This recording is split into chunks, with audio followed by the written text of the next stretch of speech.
আজি বনাই আছোঁ লোকেল মুৰ্গী। কিমান পাৰোঁ দেখাম আৰু দেই, আপোনালোকে বেয়া চেয়া নাপাব। তো চাই থাকক কেনেকৈ বনাওঁ মই লোকেল মুৰ্গী। দিছোঁ অলপমান হালধি লগতে দিছিলোঁ মাংসখিনি। এতিয়া মাংসখিনি লৰাই দিছোঁ অলপমান। দেখিছেনে বাৰু? বেছি নহয় বাৰু, আধা কেজি অলপ ওপৰত আছে মাংস। চাই থাককচোন।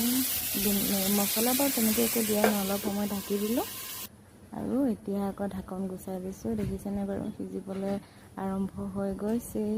আৰু কালাৰটো নক'ব, মানে লোকেল মুৰ্গী আমি এনেদৰে ঘৰত বনাই খাওঁ বিনা মছলাত। অকল এয়া আদা ৰচুন অলপ পেষ্ট দি দিছোঁ।